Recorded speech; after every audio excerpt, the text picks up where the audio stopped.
Hello, fellow Star Wars fans. My name is Starrapter. Welcome back to the channel. It is a Thursday, and that means we're talking about some Star Wars comics coming in hot off the press. We have Marvel with 2 issues. We have D-Squad #1, a brand new miniseries, as well as Bounty Hunters issue number 38. So we'll be getting into that. But first, make sure you go ahead, if you're new to the channel, subscribe and hit that bell icon so you'll be notified when these comic reviews go live. So jumping into D-Squad. So D-Squad might ring a bell. This is an all-droid force in Star Wars. We first seen it in Clone Wars animated series. We have characters like R2, of course. We have the character of Whack the Pick Droid, as well as Meeber Gascon, the notorious little slime, little slug, little creature. And that is a arc that people really don't like because it's a sunny day and a void might ring a bell. It's basically a bunch of droids just wandering a desert until they find a clone commando that is a dishwasher that eventually finds his actual self and fights back against the separatists. And I can go on and on because I actually really like that arc. Most people don't like it.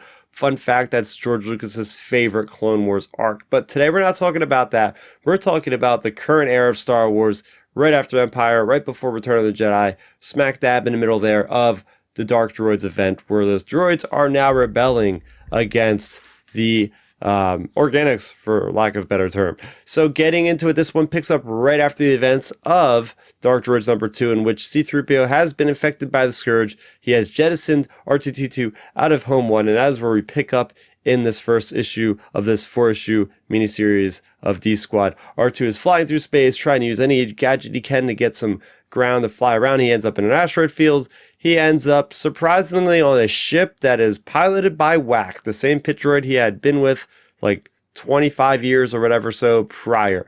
And that was pretty cool because then we see them interacting, and then we see R2 go to the nearest planet where they are able to get communication. They happen to run into Chopper.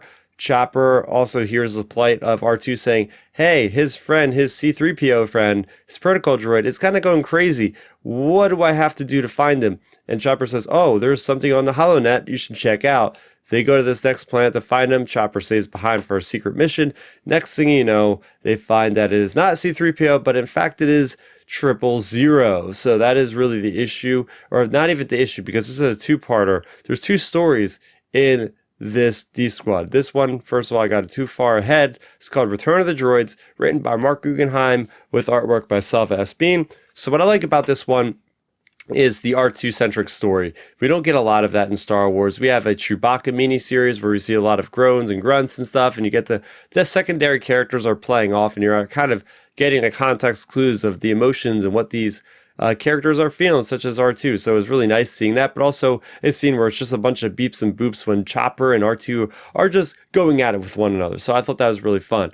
This was really kind of a nice journey because it's like a droid finding another droid, and then they're finding another droid along the way, and another droid after that. So it's very much like the droid journey. I like seeing the pilot droid, kind of the Rex model that pilots the Star Tours over there in Disney World and Disneyland. So nice little book there. Speaking of book, we have the Book of Ajax, which is the backup story in Dark Droids D-Squad. And this is all about, first of all, this is written by Mark Guggenheim with artwork by David Messina. This is all about the prequel, the backstory of Ajax Sigma. Remember, we had seen this guy first in Revelations #1. It came out back in December of 2022. But in this, we were actually getting to see how, at the height of the High Republic, he had a droid revolution going, loading Greatstorm and a bunch of other Jedis. Stop that. Next thing you know, his cerebral complex, or whatever you want to call it, has ended up in many hands over the following couple centuries, eventually ending up in the hands of Han Solo, who buries it. And now, apparently one of Ajax Sigma's loyal droids from 200 years prior finally finds out where his core is, don't ask me how, and reanimates Ajax Sigma. And now Ajax Sigma has to go back to the place where he was cut down, Kligson Moon, to find something that we don't know exactly what it is. Runs into Luke Skywalker. Luke Skywalker talks some sense into him. And then Ajax Sigma has now more of a pious life. That's where we see him as we connect back with Dark Droids #1, where we see him. And remember, this is a prequel, so a lot of moving parts there. I want to know exactly what Kligson Moon, the significance of it, was for Ajax Sigma. Did he find armor plating there?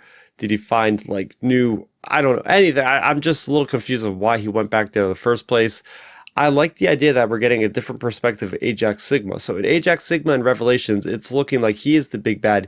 He is the end-all enemy for this era. Whereas now with Dark Droids number 1, number 2, D-Squad, it's really shaping up. The Ajax Sigma is really more of a benevolent leader. He is not trying to take over the world. He wants peace for droids. He wants them to have that free life where they're not, serving an organic like a slave. And that's where I like to see how he's giving these droids different names. And his overall personality, I think it's very unique for Star Wars. So yeah, I really like D-Squad number 1, and I definitely could recommend this. But that's not all, because we have, as I said, Bounty Hunters issue number 38. And this one is called The Path of the Righteous Part 2, written, of course, by Ethan Sachs, with David Tinto on the art. And we are seeing that Valance, remember, he's at the station above Kligson's moon, believe it or not, mentioned in the last story, and he needs to get the repair because his memories very rapidly leaving him after what the Inferno Squad did to tamper it to get rid of the Death Star and memories. So we have a flashback that opens up this issue. As Valance is being worked on, we have a flashback, and this is from the perspective of Kligson. And this guy, his family has been, working with this facility with these droids for a long time, so they're kind of indebted to him. But anyway, we have General Grievous that has arrived. General Grievous has arrived, and he wants more droids for his Separatist army. This is way back in the past. Of course, the droids, basically led by Telemac, this droid, say, no, we're free people. We're free droids. We do not want to work for the organics. So I thought that was interesting because you have basically Grievous versus these droids. And Grievous is really kind of surprised he's putting up that much of a fight. And he's getting owned because there's so many droids. They overwhelm Grievous. He has to actually turn tail and run away. And of course, Telemac gets mad at Kligson for actually even calling on Grievous. So there's obviously a dispute there. But then going back to the current time, we have Tonga, we have Dirge, we have Bosk, we have all these characters that are waiting around the hangar bay of this station, waiting for Valance.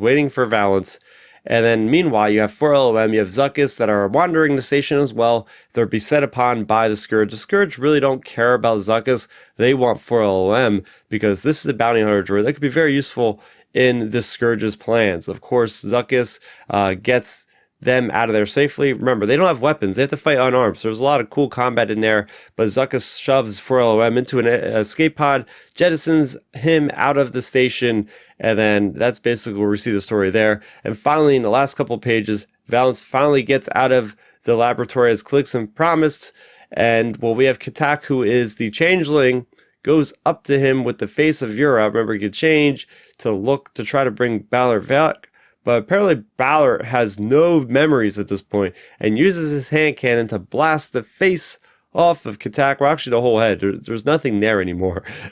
So that is how this issue ends. It's a big cliffhanger. Beilert Valance is basically the Terminator by all means and purposes at this point. Has no conscience, has no brain at this point of what he did prior. Can it ever be reversed? I am not sure, but I love how this story ended. It was fantastic. But going back, I do love the 4LOM bromance with Zuckuss. I like how 4LOM doesn't have any emotional, but he can kind of respect Zuckuss's kind of attachment to him.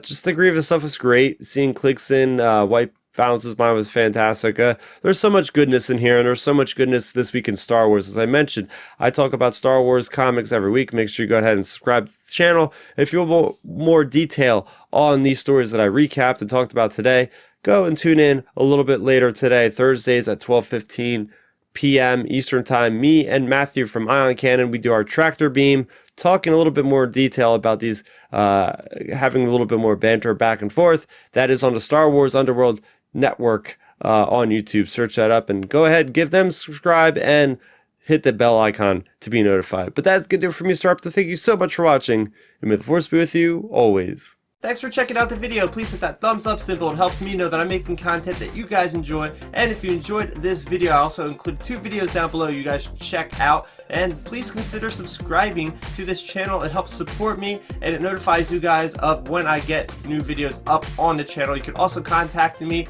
on Twitter, Facebook, and Instagram at Starrapter.